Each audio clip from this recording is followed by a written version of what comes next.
All right, Bang Bang. Today is Friday, December 11th. Welcome to the Dog Walk presented by Barstool Sports.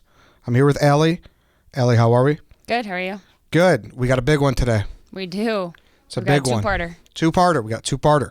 So buckle up, get ready, because you'll hear us this week, and then you'll hear us next week. It'll be the same thing, because I think it's a big enough one that it deserves two parts.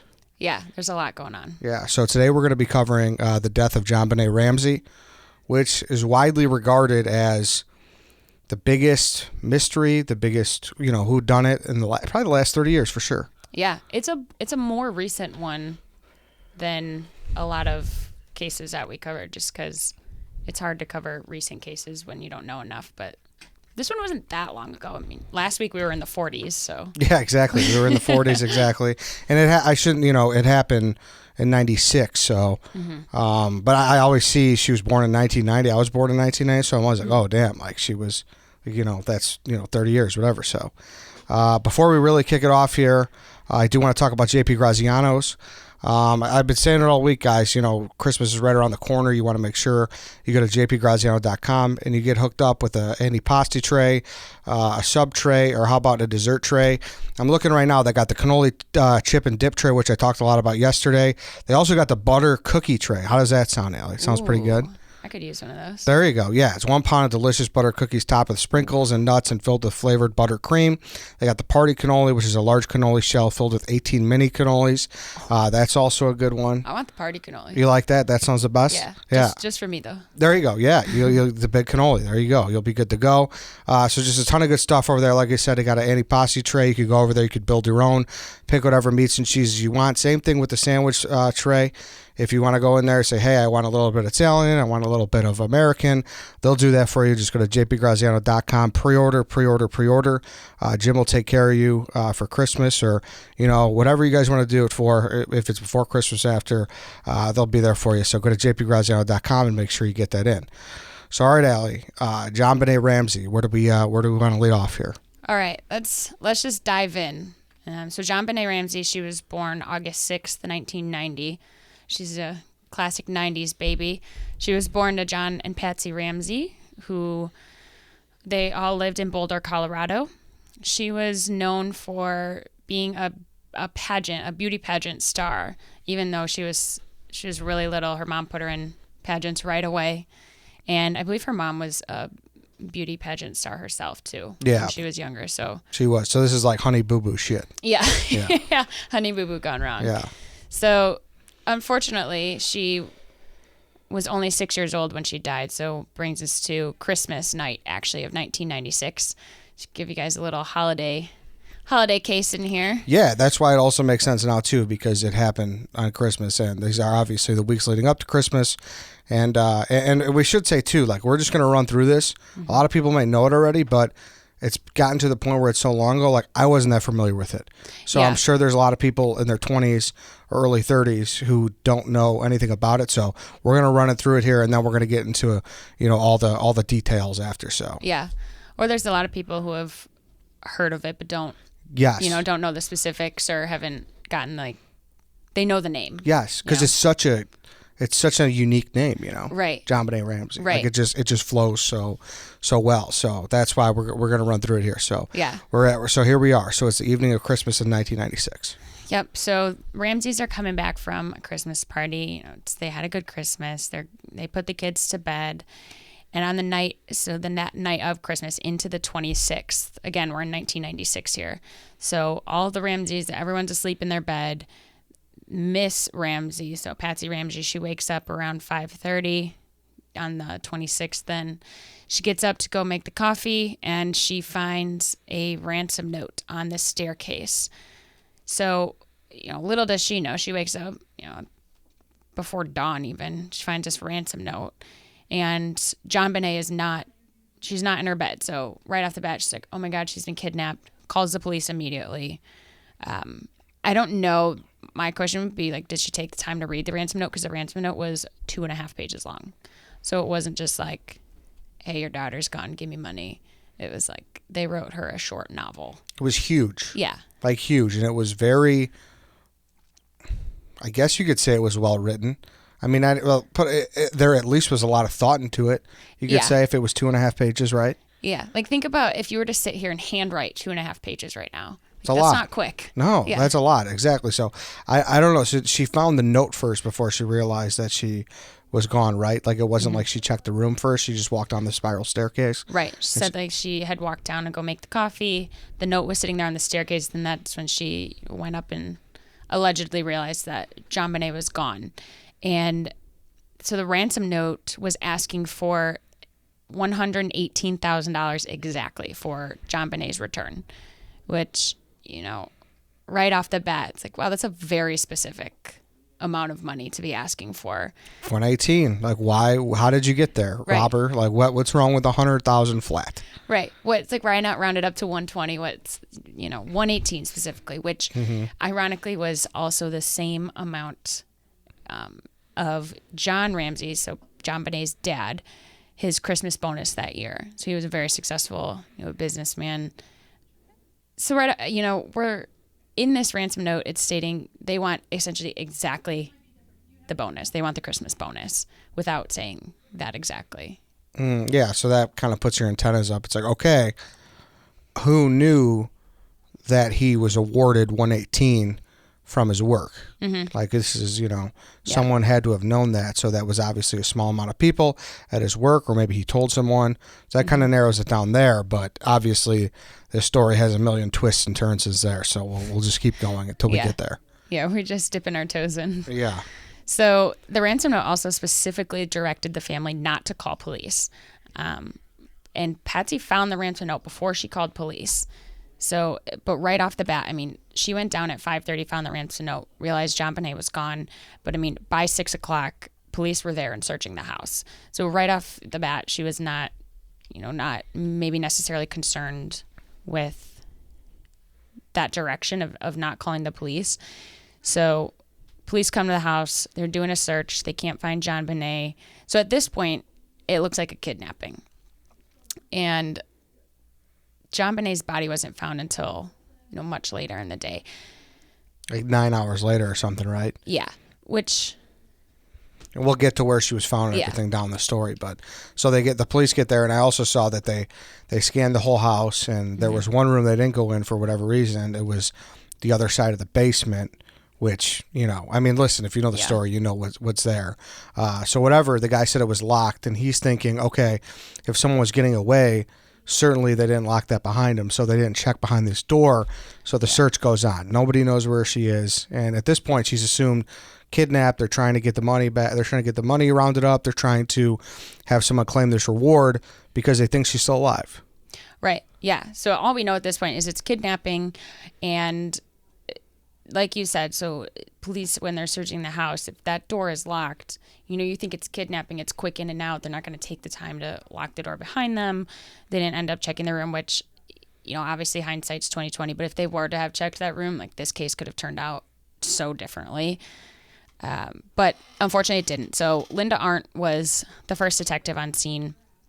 Once they've searched the house, they can't find JonBenét. She actually tells John, the dad, and one of his friends to themselves do a search of the house, which, I mean, yes, we're back in the 90s, like late 90s, but that's also just crazy to me to be like, oh, we've got a crime scene.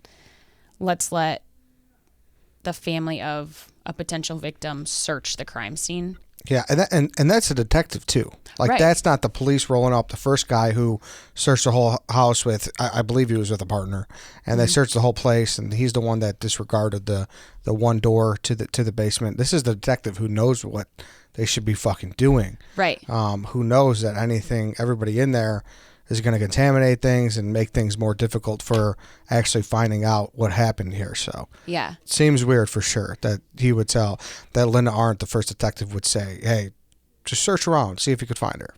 Right. And she was like, tell me if anything looks off, and mistake on her part. That should have never happened. But John and his friend go search the house. The first place that John goes to, he kind of beelines it to the basement.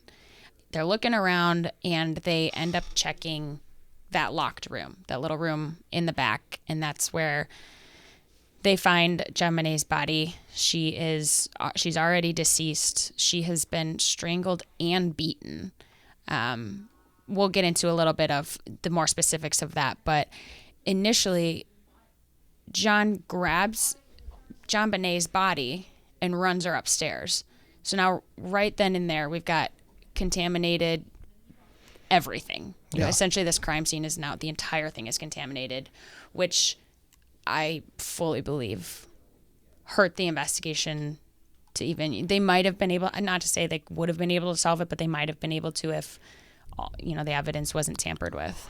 Yeah, that's such a strange reaction, and I know I have no idea how I would react if I was a father. Right. But to grab the body and move the body, that's so basic. Like, you talk about, like, people like, oh, would you know what to do in this situation?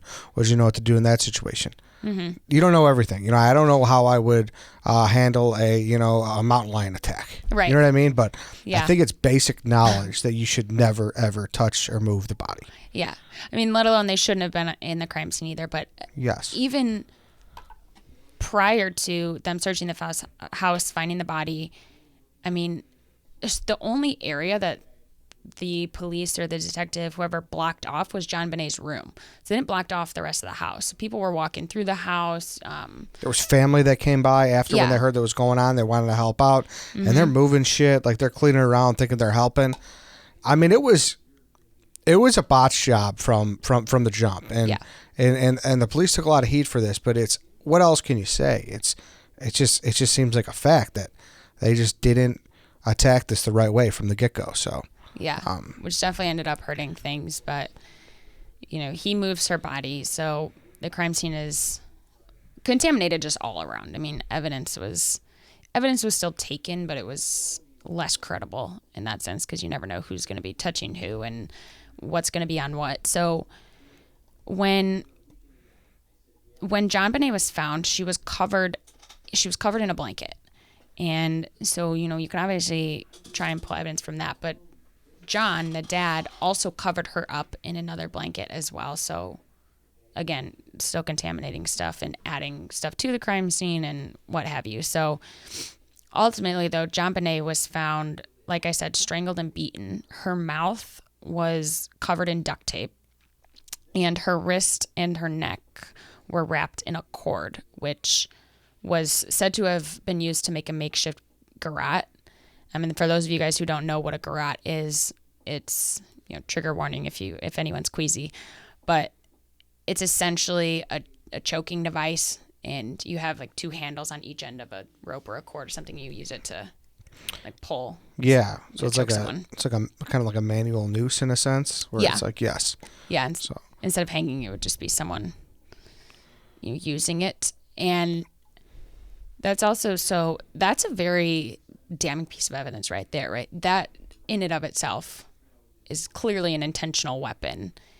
You wouldn't have that just lying around your house. No, someone would have to make that function the way it could to get that result. Yeah, and it was essentially a DIY garrote, if you will. It was made, like the handles on it were made from one of Patsy's paintbrushes. And so that kind of ties her in. People jump on that wagon. Patsy's the mom. Mm-hmm. Yeah, Patsy's the mom, saying, "Oh well, it was her paintbrush," and they kind of point to her as one of the suspects, which we'll get into. But she also was found. So we've got the duct tape. We've got, you know, she was strangled, and her cause of death was strangulation by asphyxiation. She also had a skull fracture, though, and not just any skull fracture, but she had like a gash in her head that was over 8 inches long. Yeah, that's a big gash. I mean, think about, and she was a 6-year-old. She's got a tiny head. Yeah. Right. That is a huge gash in your head. That's quite the blow. Like, that's, to have that happen, like something, like there had to be some type of object, right? I mean, you've got to hit hard. Yeah. You know, for sure. And that was one thing that I did not see mentioned in any of the research or the documentaries or anything, was like, you would think with a gash that big, there would be a lot of blood, right? Like, one, heads bleed a lot anyways, but there wasn't there wasn't. There was a drop of blood on her underwear, and, that was it. So did someone clean up? Was someone in the house involved and they cleaned up? There was a surprising lack of blood for having that big of a wound to the head. Yeah, and it's strange in the sense of why is there that wound? Why is there blunt force trauma if there was a garrote used for strangulation? Yeah. So it's weird. So follow along with that closely because that plays into big here when we're going to at the end to like the theories of what happened. So that's just to keep everyone on pace here. Yeah, it seems like overkill. Yeah, or at time. Least something personal. Yes. Right. So, yeah, keep that in mind. There was evidence on her body.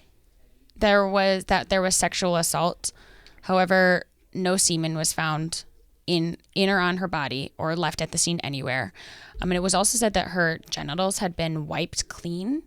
So I don't know if that was an intentional thing to wipe away DNA. It could tie into one of our other theories as far as her wetting the bed as well. So, I don't know what their evidence of sexual assault, whether they could, see it. Like I said, there was no sexual DNA left on her, but there was a drop of blood and skin cells found in her undergarments. So I also don't really know what wiped clean even like. If her whole body didn't have blood on it, then she was completely wiped clean, right? That's what I like. Yeah, that seems like a very intentional statement to make. Yeah. There had to be something that necessarily like stood out about it to say that it was like wiped clean. Yes, that's what I'm like. I hear wiped. I'm like, what? Like, why? If there was really no blood, like it seems like she would be completely wiped clean. Like, why? Right. Was that just to prove like there was something that happened there? I don't know. I found that weird. Like, like how would that? I don't know. Yeah. But it was just strange. Yeah. No, I get what you're saying. It was very. The whole sexual assault thing to me was.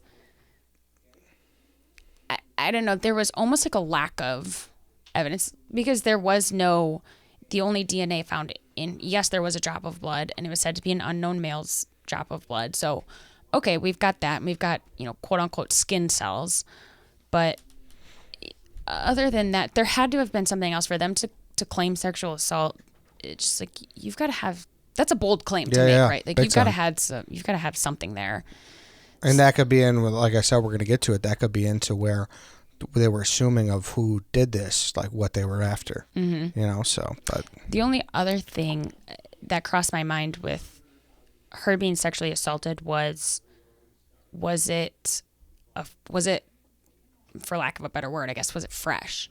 Or was it something they could tell that like had been done before? Yeah.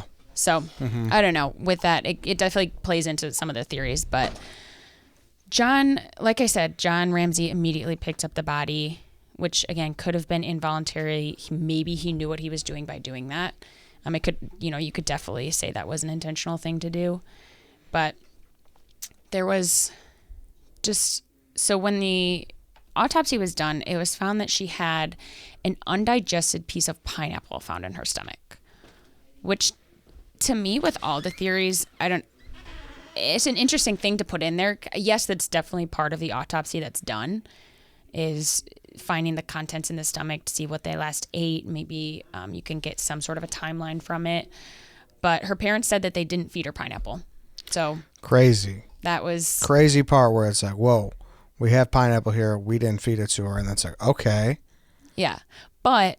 There was a bowl of pineapple on the kitchen counter, which was said her older brother, Burke, who was 9 years old, it was said to be his bowl of pineapple, his snack on the counter. And the bowl had his fingerprints on it, which doesn't really mean much with his his fingerprints could have been on it the day before. Yeah. It doesn't mean, it doesn't really necessarily place him as a suspect, but it's just, I don't know that I tied it super strongly to any theory, but it could be.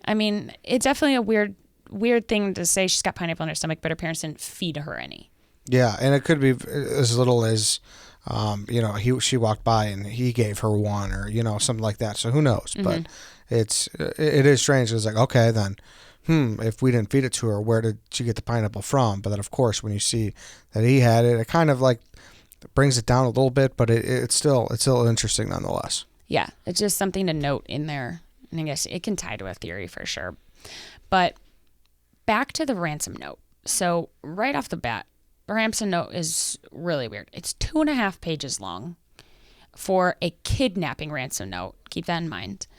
It's written, it's a composed letter, right? It's not, there's not a ton of misspellings. It's written, quote unquote, well.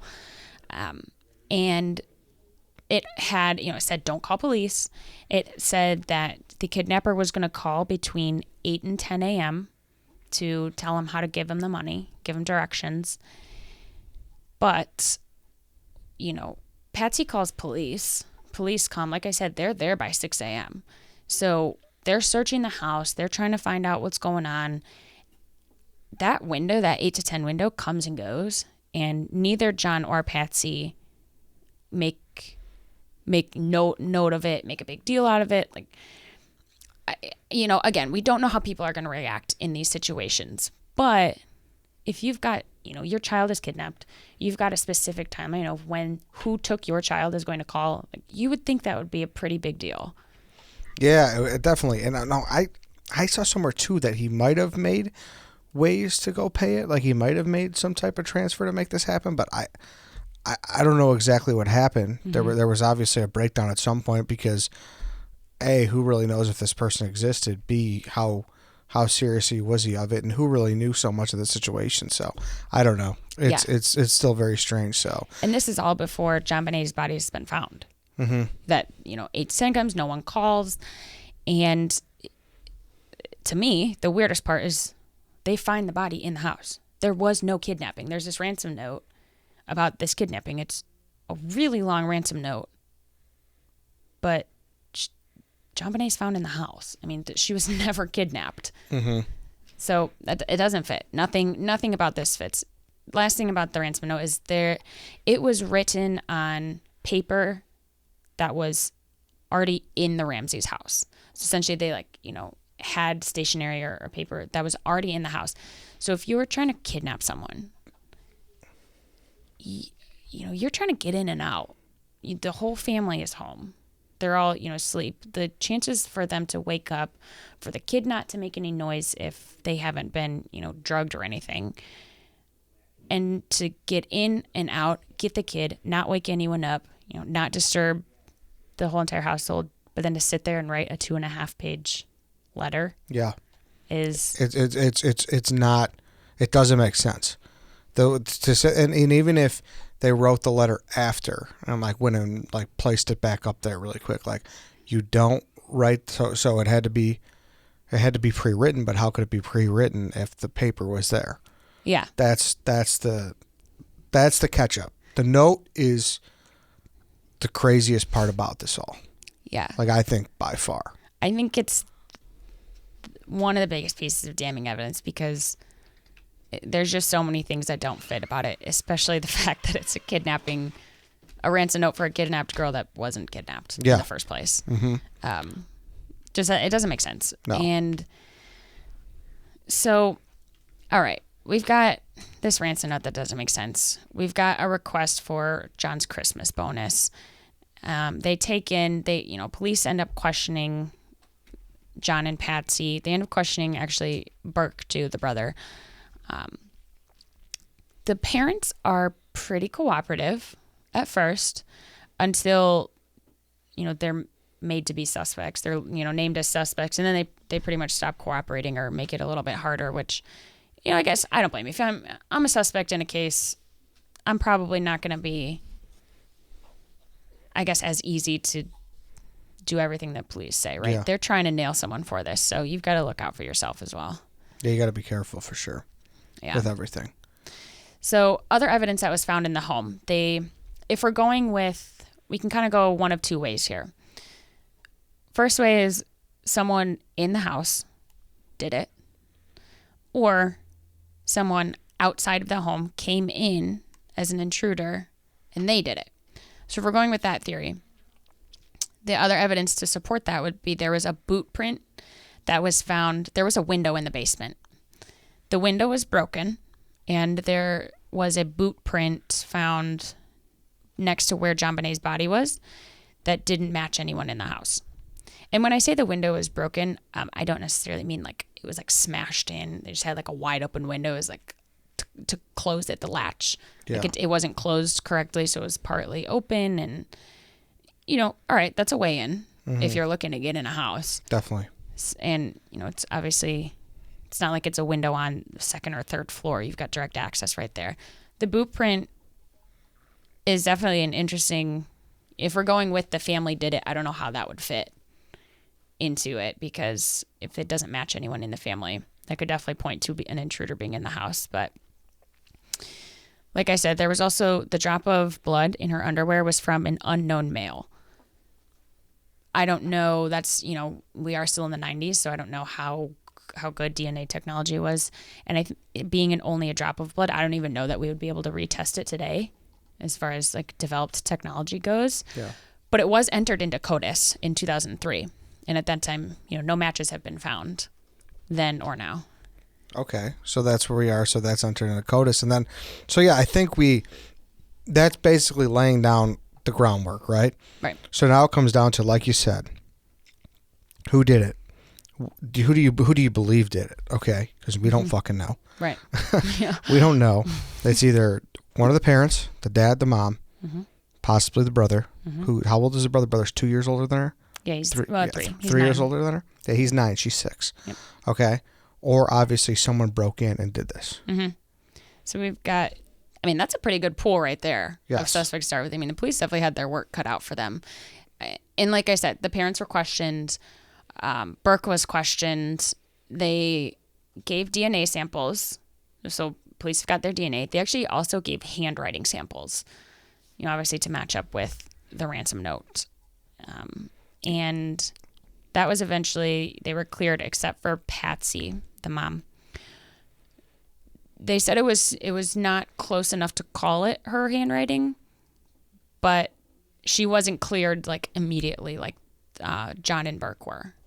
Yeah, they said that they did find some things to think it could be her, but there was nothing conclusive, which right there makes me think like, okay, that's a huge part. That note is such a big part. Like, we're going to keep coming back to this damn note. Yep. because you're like, I just can't get over the fact that if it was an intruder, like, you're going to be panicked. Like, this thing was so well thought out, so well manuscripted that you're not going to do all that. You're going to write 3, maybe 3 sentences. Be like, yeah, think about the ransom note from last week.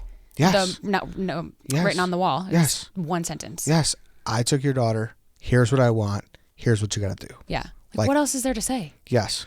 There's nothing else to say. Yes. But this was like, if you do this, I'll kill her. If you think about this, I'll kill her. And if you even think about this, I'll kill her. Like, it was so weird and like just strange that an intruder would go through these lengths and, like you said, just to kill her. So this is why let's start with the family then. So that's Patsy. So yeah, we have her. That was the big thing, was. So her handwriting potentially matches that. Yes. And thinking about, okay, maybe it potentially matches it. Also, if you're writing, say it was her and she was writing the ransom note. I guess I wouldn't put it past someone to make it not look like their handwriting. Like, think about when your parents write like from Santa on a gift or something, right? They're not going to make it look like their handwriting, or that you get a note from the tooth fairy or something like that. Like, you're going to try and make it look different. Yep, for sure. So that could, play into it. If we're going with it was the mom. The theory that I found for this, as far as a motive, so like I said in the beginning, JonBenét was known for wetting her bed. That was something that she did pretty often. And again, she's 6 years old. She's a kid. So no one around her family, you should say. Yes, yeah. No one around her family. Sorry, we say no. That's true. Like, she's known. But it's crazy because it did end up turning into a national headline where, these magazines were picking it up and the headline would say, she wet her bed. Like, it was pretty much putting this little girl on blast about wetting her bed. But you could continue. Which doesn't have much to do with it if we're not going with the family theory. No. It has nothing to do with it. No, right? not at all. But it was something that was made a big deal of, that the mom would get upset with her about wetting her bed. So this is where the bedwetting theory comes in, and I'll let you take that. Before we get to part 2, I would want to talk about JP Graziano's. This show is brought to you in part by them. So I've been talking about it all week, their holiday schedule. They're going to also be there for you on the 29th and the 30th, and then on New Year's Eve, they close at 2 p.m. So if you're thinking long-term, maybe you're not doing anything for Christmas, maybe you're getting together with a small group on New Year's Eve, and you want to, have a great thing there for the party, it's going to be there for you at jpgraziano.com, okay? So go do that. Like I said, they got a lot of Jardinere, whether you like it mild, you like it hot. Go to tasterillchicago.com if you want that. A lot of hot muffaletta still in the mix as well.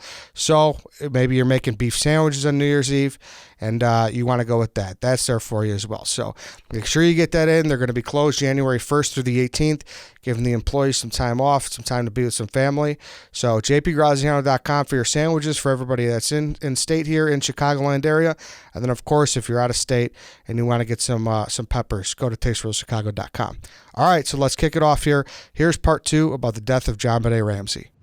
So this is where the bedwetting theory comes in, and I'll let you take that. Yeah. So if she's wetting the bed, essentially, if we're going with Patsy's theory, JonBenét had wet the bed. Patsy, had to get up and clean her up. So say JonBenét wets the bed. Patsy's got to get up and clean her up. That would be the only thing that I would be able to tie to her genitals being wiped clean. If she's cleaning JonBenét up, she's got to clean the bed up. But I also said in some of the research that I did that Patsy was easy to flip her temper. So she gets mad that JonBenét wets the bed. One of the theories said that she had slammed JonBenét's head against something hard like the bathtub, something like that, which would explain the gash in her head. And if we're using the garrote, it was made out of Patsy's paintbrush. So with the ransom note and all of that, that could definitely be a theory that's easy enough not to rule out. Boom. So this is the alleged here from the mom. So that's what happened. She wet her bed. They had I don't want to say a feud, but they had a past relationship where she would be mad at her about running the bed. Maybe she hit her or something like that, hit her a little too hard. Maybe, like you said, her head went off who knows what happened. We're just drawing out a possible situation here. Right. That happens. It's almost to the point of no return. Hey, I got to go down there. I got to, sadly finish this off. But oh shit, I just killed my daughter. Yeah. Let me go write this note and pose it off as some type of intruder, some type of someone breaking in and holding her hostage. So yeah, and you can think of she may be panicked in that time. I've got to make it look like this was staged or this was not me, not one of us, and that could come into play. Whereas she's writing, let me write a ransom note. She was kidnapped. We'll act like we don't know where she is, but again, we come back to she was never kidnapped. That was never, she did not leave the house. Mm-hmm. So that could, if we're going with the mom, that's what we've got as far as motive. She didn't really have much else against her. Now flip it around if we're going with John, the dad. His kind of suspicious part into it was when Linda Arndt, the detective, told him to go search the house, the first place he went was the basement. And he checked that room that was locked, found his daughter's body. He moved the body and then continued to tamper evidence as far as laying a blanket over her. He took the duct tape off of her mouth, which, again, you don't know how you're going to react in that situation. No one ever thinks they're going to be put in that situation. So It could have been instinct. But it also can go hand in hand very well with he knew what he was doing when he tampered with that evidence. So as far as motive, though, there's not a ton other than maybe if there was some sexual assault going on, maybe another part of Patsy being involved was that Patsy found out about it. She was up, she had found out about it, and then unfortunately JonBenét ended up being the victim in all of it. But there was some suspicious activity going on with the dad as far as destroying the evidence. Yeah, for sure. And I'll say right here, just moving along. We're gonna continue with the brother here and the intruder theory as well. But I don't know. Like, to me, if I went for a search, like, yes, he moved it, like, he may have helped, but I mean, going down and checking the basement first doesn't sound that crazy to me. No. And I know people like to make a big deal of it, but it's like, hey, we're gonna start. Let's start at the lowest point. Let's go up. Okay, that's it's a 4-story house. That's fair. Yeah, that's fair. I guess you're not gonna look for a kidnapping on the top of the house. Yes, so go start up, like, and let's go up. But that's just like that's my wild guess. Yeah. But okay. Yeah. So if we're going with the brother, Burke, we're going to say he did it. He's the last of the family members to have been in the house. He was only 9 years old. So as far as a motive, I don't think that it would have been any sort of premeditated, like, he's 9 years old. Yes. All right. So bring it back to the pineapple. JonBenét's got a piece of pineapple in her stomach. There was a bowl of pineapple for Burke on the kitchen counter. Thinking of, as far as motive, JonBenét takes a piece of Burke's pineapple. He gets mad because that's meant for him. He bashes her over the head. There was a big flashlight that was found on scene. He bashes her over the head with the flashlight, which accidentally kills her. You know, that could make up for the gash in her head. And, you know, again, you're too far in. There's no turning back at this point. So the parents help cover it up. The other kind of piece that fits with Burke is there were 2 marks on JonBenét's back that could have been coincided with either a stun gun or Burke was really, really into toy trains. So there were toy tracks. Either, you know, he bashes her over the head, she falls, maybe lands on these toy, gets the marks in her back. Or as also said, like, he may have been trying to, you know, move or poke her body with these train checks to see if she was, like, still alive, if she was okay. You know, something, it could have been, it doesn't say necessarily it 100% was a stun gun. It also was the same with those toy tracks. It could have definitely been whether she fell or if he poked her, whatever. So essentially, Burke could have done it, you know, maybe as an accident, just on a fit of anger, being that angry sibling. Maybe. I mean, yeah. It's not. I don't know that I would necessarily say for sure it was him. One, so when I was watching, like I had told you, I watched the Netflix documentary on this, and part of it was they were showing kids around Burke's age, who would have been 9 years old, trying to smash a watermelon, right? And again, to make that big of a gash in a skull, not, you know, like a watermelon's a piece of fruit, you got a skull, you've got to hit hard. I mean, for a 9-year-old to be able to hit that hard, yeah, I don't know. I mean, yeah, and the pineapple thing's, it's interesting, but it's quite the leap. It's quite the leap. You're right. You got to hit that head hard, really hard, like you said, and of course, there is the factor of if he did do it, then he could have had help. That's when the garage comes into play, and maybe one of the parents took care of the rest because, like, hey, we lost, unfortunately, one of our children. I don't want to lose the other kid. Like, who knows what's going to happen there? Like, we're going to go from having, you know. They go straight to the police saying, hey, my son killed my daughter. There's both your children gone right couldn't there. Imagine dealing with that. No. Oh, my gosh. Could not imagine dealing with that. So that covers the family, right? That covers everyone that was inside the house. Going the other direction, as far as the intruder goes, like I said, there was evidence as far as there was a boot print that didn't match anyone in the house. There was a drop of blood with unknown DNA on it. The window in the basement was broken, so it would have given someone easy access to the house. Whether someone knew that window was broken previously or they, you know, whoever was intruding got lucky and just ended up finding that broken window. Who knows? But it's possible. It's still possible that an intruder could have done it. You know, there is some DNA pointing to it. A couple of the theories on intruders were said to have been, there was a town sex offender who allegedly admitted to one of his friends that he had hurt a small girl, right? His name was Gary Olivia. So he confessed to hurting a small girl. This friend reports it to the police. So as far as intruders go, could have been him. Yeah. There was also a theory of it being the electrician, Michael Helgoth. He got into a dispute with the family over whether it had been payment or, his work. The boot print was similar to his, or, maybe his size, his shoes. So that could fit. And this, weirdly enough, he ended up committing suicide 2 days after the press conference in 1997, where the authorities stated that they were getting close to knowing who the perp was. So timing-wise, it's a little sketchy. Yeah, and then it's very like, who knows what that guy was going through, but of course, timing-wise, it raised a red flag for sure. Mm-hmm.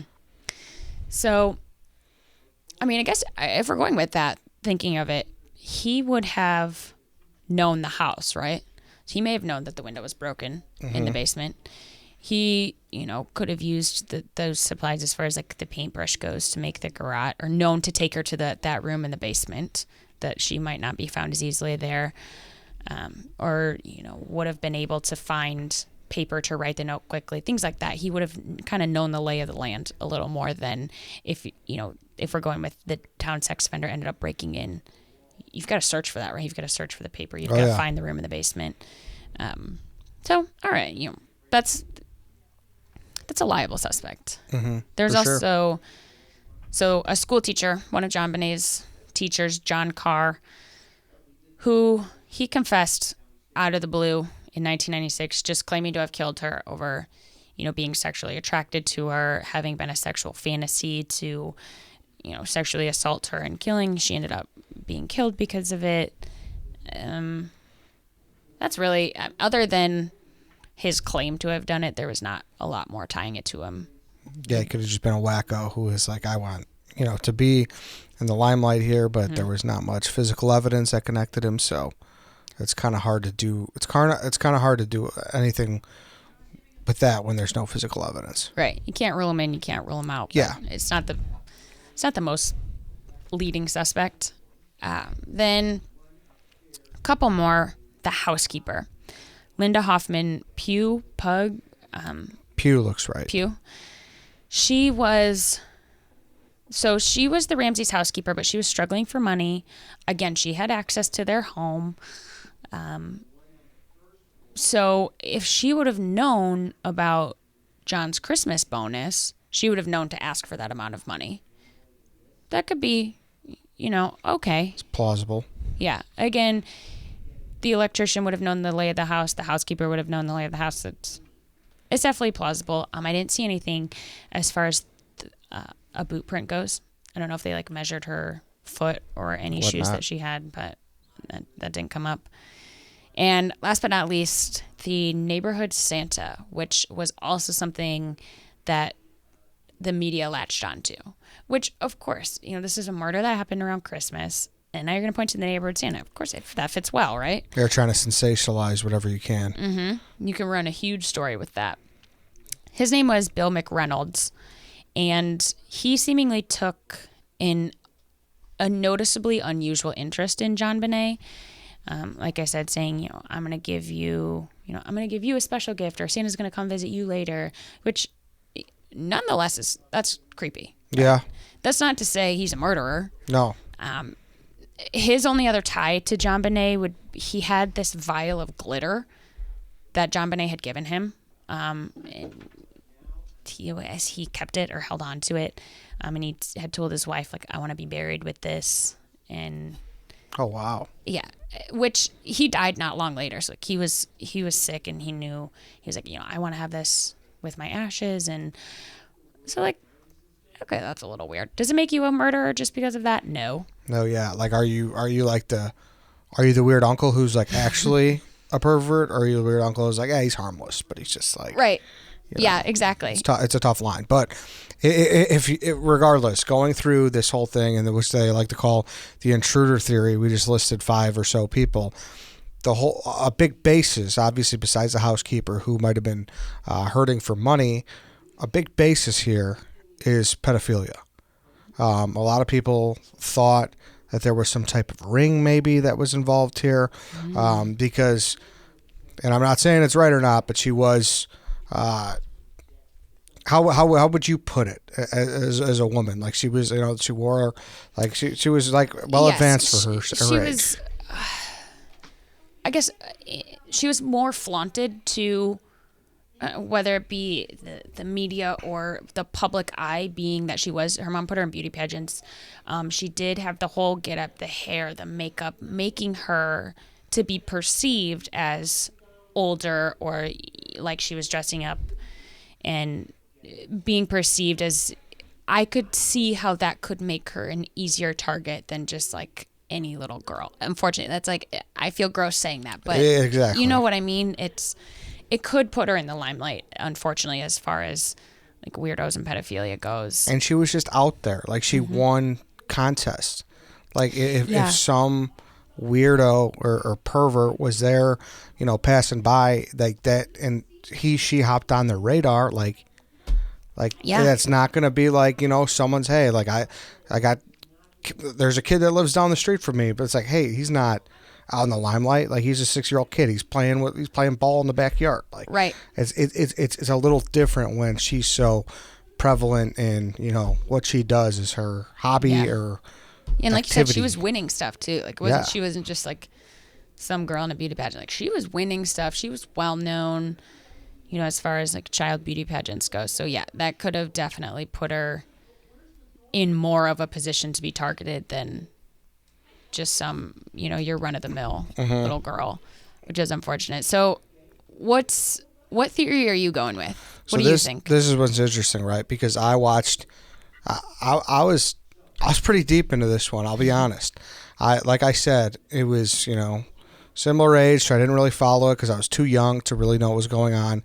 But the name, I always heard what was going on. It was around Christmas, the pageant child, and to really kind of dig in and feel like see what happened was interesting. I really followed the intruder theory because they ended up getting a detective who was retired to come back, Detective SMIT, I believe his name was, and the doc I watched, he walked through of how he was really convinced it wasn't the Ramsey family, that it was the intruder. So he was like, here's what you say. Like a big thing against that, an intruder theory said, hey, there was snow on the ground. If there was snow on the ground, surely there had to be foot tracks. But he had a bunch of pictures that showed, hey, look, you see here, like, of course there's snow on the grass, but if you've been around snow, snow melts faster on the sidewalk. Yeah. You know? So he's like, that's the first thing. Okay. The second thing is that window, and this is where it gets a little tricky, is the window was under a grate, like those things you walk on and you're like, oh my, I don't want to fall down these. It's like a sewer thing, Yeah. It's like the metal, the fencing that covers from, it's like terrifying to walk over. There's a bunch in New York City. You know what I mean? Yeah. So you had to pull that up to get down to the window. He's like, all right, people say like it had to be someone who was really small, like someone like a little person or a dwarf. But he's like, look, I just did it and I made it through, and he went through. Okay. And he's like, look, this isn't disturbed or whatever. He said, now what's interesting was there was a piece of luggage below the window. Now, was the luggage there because he was trying it out because he didn't know like if it would be hard to hop back out the window or whatever. And he just went through the house, and he didn't have a great reasoning for the note. Like he said, like if the guy walked up and wrote the note really quick, because the note was like, I believe, written in like the kitchen area, which was like the main floor, and the family slept upstairs. But he had a whole hiding spot that he thought the guy would have been under the bed, the person who did it. It was interesting. Like he had this whole kind of route. He was big on the stun gun theory. Okay. He had a bunch of ways to kind of prove that a stun gun was used.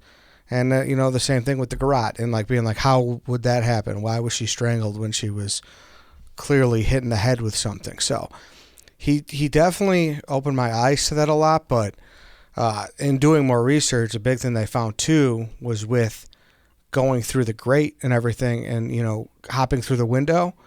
They also found out, and he didn't say this in the doc, because, docs are always slanted one way or the other. Yeah. They didn't say that there was a bunch of spider webs that were undisturbed. That's right. I do remember reading that. Yeah. That is right. I remember reading. But, I mean, it's because we all know Chicago spiders. Like, they're always on the big, like, high up on the windows. Yeah.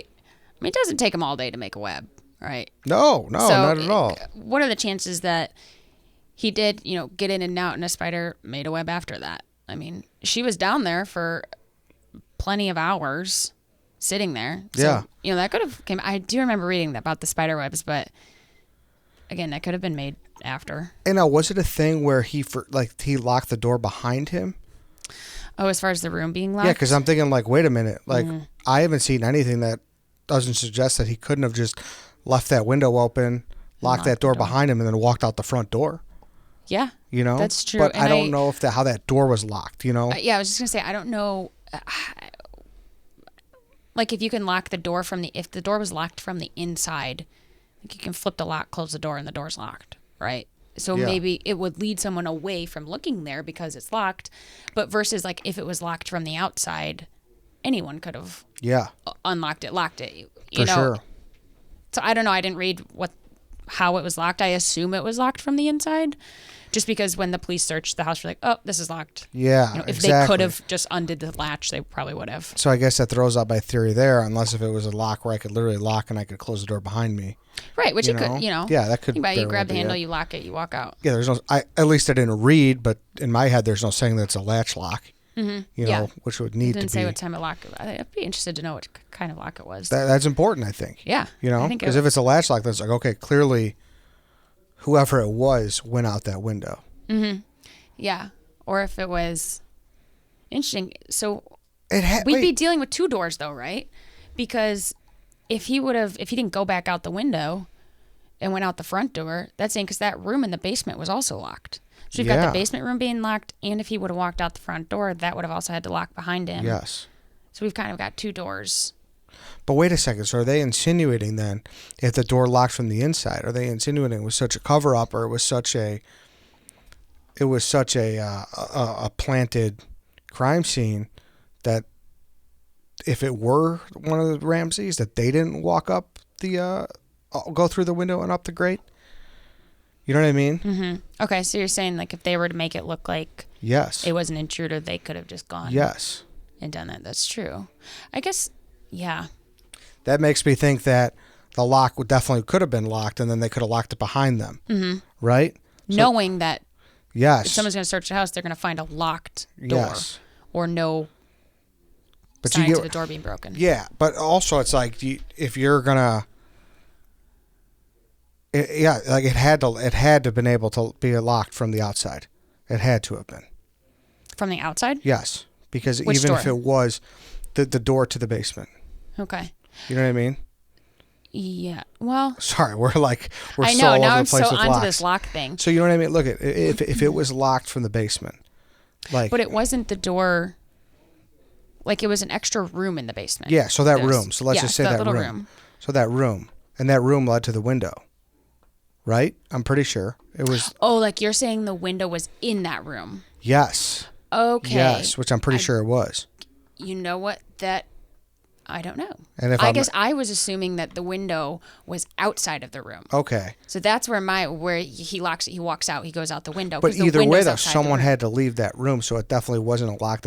So either way, you had to lock it from the inside. So you had to lock from the outside. Yeah. So the guy could have walked out the front door. Yeah. Yes. Either way. Well. Yeah. Either way. Yes. We're all over the place. I know.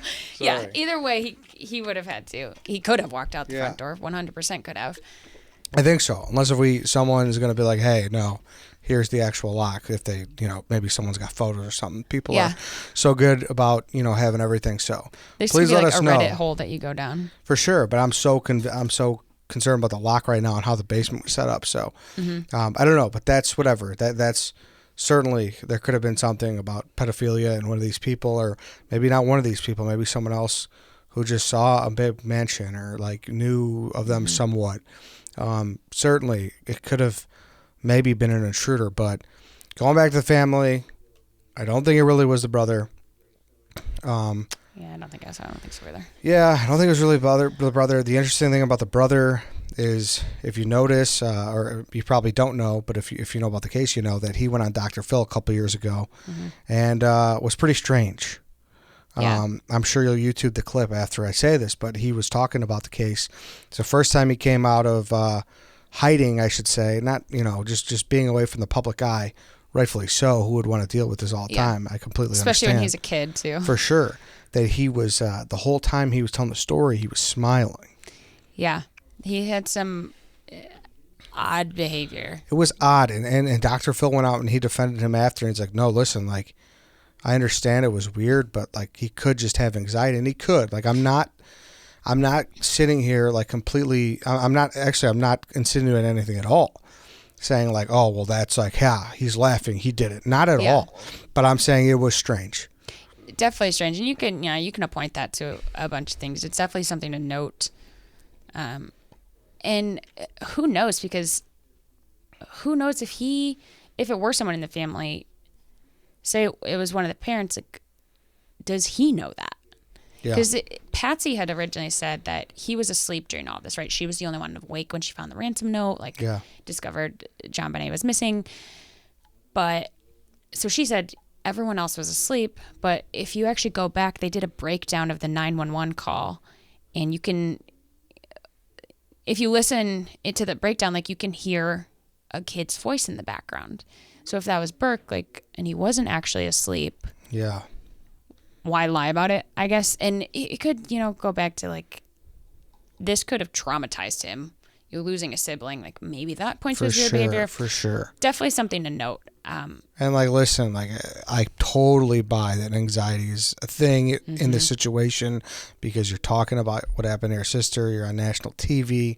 It's a big sit-down interview. Like, I get that. Anxiety is, like, it could definitely come into play here. So, I don't know. Yeah. It was... I mean, if you do research on this case, so that's something that will come up. You're going to find. Exactly. So we got to touch on it. Yeah. I don't know. It's so interesting because we watched two different documentaries. So we came in with like two different, like, I'm convinced it was someone, I guess I wouldn't say convinced, because definitely you can go with the intruder theory. Alleged. But I alleged more so to someone either in the family or the family at least knowing who did it or was in on it somehow, versus like where you watched a different documentary and you're more so in on the intruder theory, which is, it's crazy to me. I know. Yeah. It's actually kind of good that we're, Yeah. So you tell me about the what do you think about it as far as the family then? So the 911 call gives you pause? The 911 call gives me pause. If that really is, the Burke talking in the background, why lie about it? Why would Patsy lie about it? If it were someone in the family, I point to Patsy either knowing the most or maybe having the more of a motive. Although the whole sexual assault thing doesn't fit into that theory, right? Yeah. As well. Not to say anything's impossible, but it doesn't fit super well. To me, there's too much pointing to the fact that the family knows something, tampered with evidence. That ransom note was just so weird that they have to somehow be in on it. The note's big. Yeah. The note is big. To me, I wish we could or the police could have just made more out of the note, or it could have given them more answers, because there's something there about it, but I don't know what it is. Yeah, I hear you. The note's big, and like just saying it could be, like, who knows? Obviously, Burke probably didn't know what the hell was going on, but if Patsy did freak out, it could be John knew and he helped cover everything up. There is definitely a weird, strange feeling that it could be like a whole family cover up. Yeah, but I don't know. Who knows? I know, and we may never know, because Patsy passed away in 2006. Burke is grown up now. We may, unless again, they could go back and maybe test more of the evidence with technology that we have today. But to this day, we do not have this case. It's still a cold case. We still have no answers. But it's still open. From the Boulder Police Department has said that it's still open. Yeah. Can you imagine if they go back and pull this one back out? That's what I'm hoping. That's what I'm hoping, because it's now that everything's happening. You see what happened with the Golden State Killer and the 23andMe and all the new DNA and all the linkings and stuff. Like, hopefully there's something they could do with that DNA, because it's such a mystery. Yeah. Like, there's so many things. It's like you just like you follow a piece of yarn and you get to a spot where you're like, all right, I think I'm at the end, and it's like, nope, it turns. Yeah. Turns in. You think of like the like cork board with all the red string all over it. Can you imagine this case would just be crazy to go back in? I hope they do, though, someday. Seemingly the DNA stuff could be maybe retested. I mean, the DNA's in CODIS right now, so but you have to have a match to do that in that system to match it with. So who knows? And then some other weird things here if we wrap up. Yeah. So like I said, you possibly hear a kid's voice in the background. A weird, just like piece that I don't know how it fits in was 3 days after JonBenét's body was found, the family flies to Georgia, which they're originally from. But I mean, if your daughter's just been murdered and you're like, we've now got this whole investigation, like, it just seems weird to like leave the state. Just to take off like that. Just kind of take off. They said, that we're going to stay with family. We want to go back to kind of like our homestead, which I get. And JonBenet was buried in Georgia. And so was Patsy, actually. But still, it's weird to kind of just like up and leave like that. Yeah, like go a town over. Like, don't, like, you're going out of state. Still be involved there, where if you need any face-to-face questioning, you can. That's strange for sure. Yeah. Last thing I would touch on, there was reports of potentially there being a practice ransom note that was found later on in the house, like in the trash. So not only, if we're going with that, not only the kidnapper, whatever, write a 2.5-page note, but they also practiced one beforehand. I mean, why? Yeah. That's weird. Oh, practice ransom note sounds bad. And if you have a practice ransom, then you're just gonna like throw it in the trash. Yeah. It's like no one's gonna find it there. Yeah, it's weird. So it doesn't really fit, but who knows? I'd love to know everyone else's theories on it. If anyone else has like something that we didn't pick up on, or seemingly everyone can come up with their own kind of conspiracy theories of what happened, who done it. I would love to know everyone else's take on it. Yeah, like there's so much that we probably haven't even covered, because this, like we said, this case is so many left and right turns. So yeah, hit us up. Dog Walk Barstool's a Twitter. What's your Instagram now here? True Crime Alley. Allie, ALLIE. There we go. Hit her up. Also, give her suggestions. Send her a DM. Be like, hey, we want to hear about this case. We're always looking for that. Yeah, I got some good suggestions last week. Did you? I got a handful of suggestions, and some of them, cases I'd never heard about, which I love. Awesome. So it means maybe no one else has heard about them either. Yeah, no, that's always great. So, yeah, this was JonBenét Ramsey, and like we said, it was interesting because I watched it from one perspective. You watch the other. Who knows what the hell happened? Hopefully we find out. I'm going to say it again. Everything on the show is alleged. So besides stuff that was actually come out factual that we said, that was we found from other sources, a lot of this is our opinion. So thanks everybody for listening. That's it for today. I believe that's it for this year as well for True Crime Friday. So thanks for listening. We'll be back next year off and running, Allie and I. So like I said, really hit those DMs hard about, cases to follow, and following up about past ones we've done, because we always like to hear from you guys. So that's it, and thanks everybody for listening. We'll see you again on Monday.